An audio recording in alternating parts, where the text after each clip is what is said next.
अस्सलाम वालेकुम नाजरीन, मैं हूं कुर्बान बलूच। मुस्लिम लीग नून की नायब सदर मरियम नवाज के संगीन इल्जामात के बावजूद साबिक DG ISI general Faiz Hamid chief of army बनने के दौड़ में शामिल हो गए हैं। मरियम नवाज ने ये वक्त इल्जामात के लिए क्यों चुना?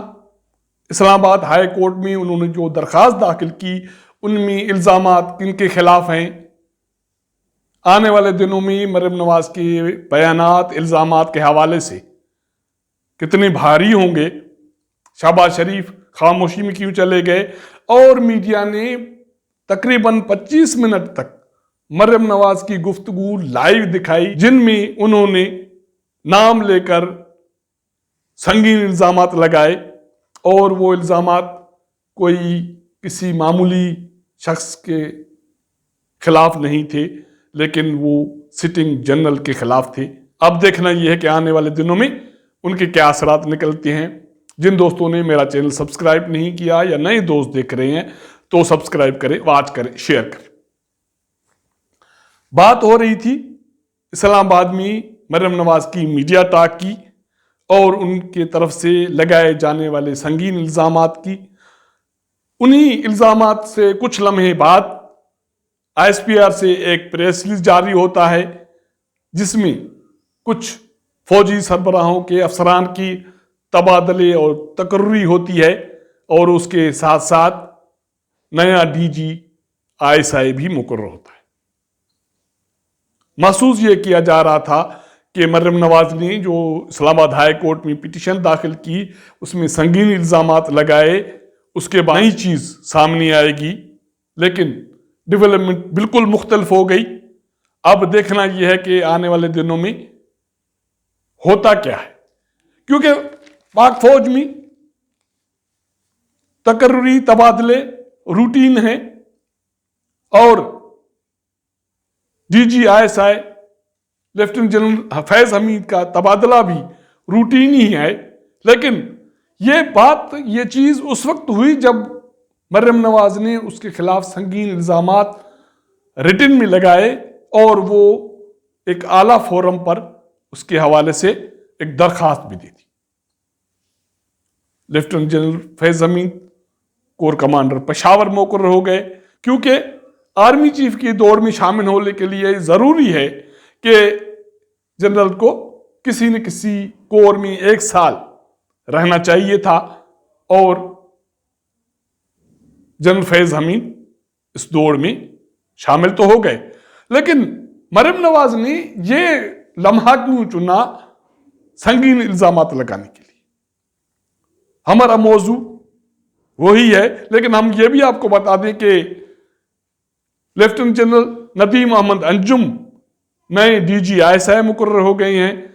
Lieutenant general Mohammad Saeed corps commander Karachi मुकर्रर हो गया है। लेफ्टिनेंट जनरल नोमान महमूद सदर National Defence University, lieutenant general Mohammad Amir corps commander Gujranwala और lieutenant general Asim Munir quarter master general मुकर्रर हुए।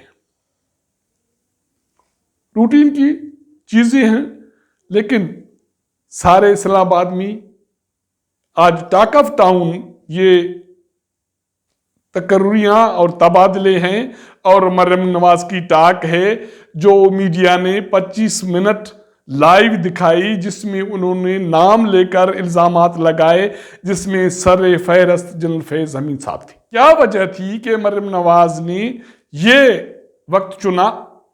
क्योंकि कुछ दिन पहले कुछ कोर कमांडर्स मुकर्रर हुए थे और उसके बाद ये बात चल रही थी कि जनरल फैज हमीद भी कोर कमांडर की पोस्ट पे चले जाएंगे।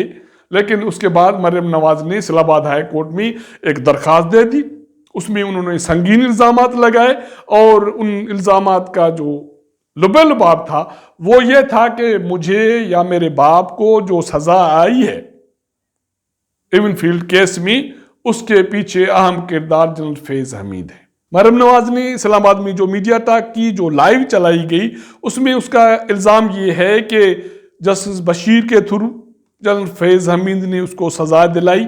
उसके बाद वो जस्टिस शौकत अजीज के पास चले गए और उसको कहा कि बेंच ऐसा बनना है जाए जिसमें ये सज़ा बरकरार रहे मियाँ नवाज शरीफ की और मरियम नवाज की। मेरी 2 साल की जो मेहनत है वो रायगान नहीं जानी चाहिए। ये मरियम नवाज के इल्जामात हैं। इसी टॉक में उससे पूछा गया कि जनरल साहब तो सुना जा रहा है कि वो आर्मी चीफ बनने के दौड़ में शामिल होने जा रहे हैं, तो मरियम नवाज का कहना था कि उसका तो एहतसाब होना चाहिए, उनको अहम ओहदा देना कौम, कानून और इंसाफ के मुंह पर तमाचा होगा। अब इस सारे अमल में, इन इल्जामात में बात यह है कि मरियम नवाज को आईएसपीआर की प्रेस रिलीज से पहले किसने बताया कि general Faiz Hamid core commander बनने जा रहे हैं और आर्मी चीफ के दौड़ में शामिल होने जा रहे हैं, तो उनके खिलाफ एक दरखास्त इस्लामाबाद हाई कोर्ट में दी जाए। मरियम नवाज ने वो दरखास्त दे दी। इससे पहले मरियम नवाज कुछ अरसा खामोश रही, शहबाज शरीफ सरगर्म थे। फिर अचानक ये हुआ कि शहबाज शरीफ साहब को चोट लग गई और डॉक्टरों ने उनको आराम करने का मशवरा दिया, तो मरियम नवाज खुलकर सामने आ गई। इस मीडिया टॉक से पहले मरियम नवाज का ये कहना था कि ये जो मौजूदा जंग है वो कुछ लोगों के साथ, कुछ किरदारों के साथ मौजूदा सूरत हाल को जंग का नाम दे रही हैं और वो कह रही हैं कि ये मेरी जंग है, मियाँ नवाज शरीफ की जंग है, शहबाज शरीफ को और पार्टी को इस जंग में मत घसीटा जाए।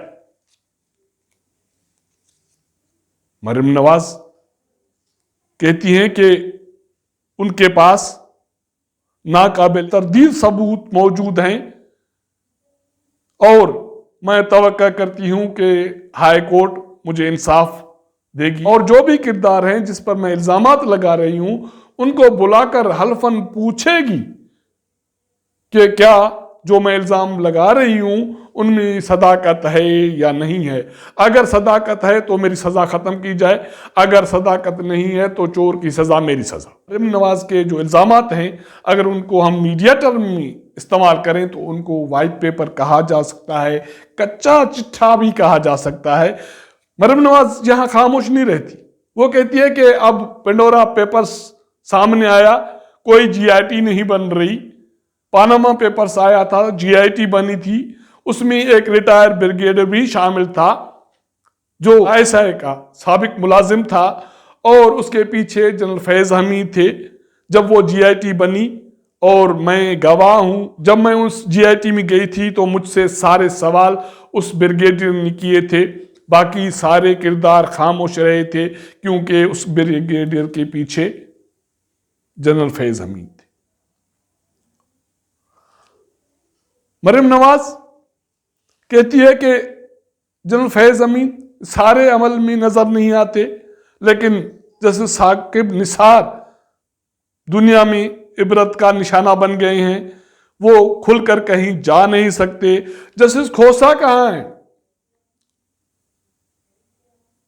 जो इमरान खान को कह रहे थे कि पानामा पेपर केस मेरे पास ले आओ और मैं केस चलाऊंगा। इस सारी सूरत हाल जो अब बनी है, क्या ये नई जंग की शुरुआत है?